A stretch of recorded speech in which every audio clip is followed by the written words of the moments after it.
કે વાલા ભક્તો, શું ખબર આપણો દેહ ક્યાં અને ક્યારે કેવી રીતે અચાનક પડી જશે.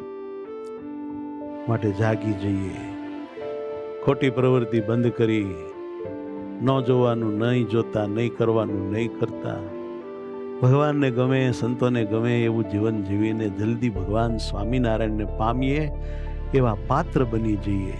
જો અચાનક આવી રીતે આયુષનો તાર તૂટી જાય ને કસર રહી જાય તો ફરીવાર લગચારો છે એના ચક્રમાં જવું પડે. કોણ જાણે ક્યારે પછી આવા પવિત્ર સાધુ, આવા ઉત્તમ ભાભાઓ, આવો યોગ મળે ને આપણી વાસના મળે ને આપણને ભગવાન મળે. કોને ખબર ક્યારે મેળ પડે.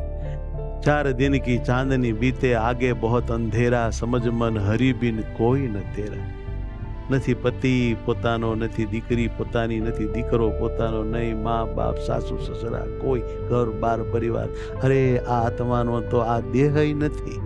આત્મા તો આત્મા એકલો છે. હા, એમાં મહારાજ છે. જો એની હારે આપણે આત્માની વૃત્તિઓ એકાકાર કરી દઈએ અને પ્રેમથી ભગવાનને વરી જઈએ, હોંપાઈ જઈએ તો કામ થઈ જાય. ધારણા ધારણા ધારણા અખંડ કરવી હરિની સૌમાન પોતામાં ધારણા.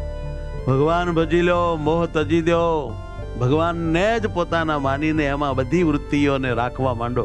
માટે સમજીને આ જન્મમાં બીજી માર ન કરવી પડે એવા સુરવીર થઈ આજ્ઞામાં રહી સાચા સાધુને મનકર્મ વચને સેવી આત્માનું કલ્યાણ કરો મારા વાલા. હે ભાઈ, આ વાત આજ નહીં હુજે તો આગળ કહ્યો એટલો વિલંબ. 3.5 કરોડ પ્રાકૃત પલય થાય ત્યારે ફરીવાર આવો મનુજન્મ મળશે ને તેદી કલ્યાણ કરશું. થાય ને તેદી નહીં થાય.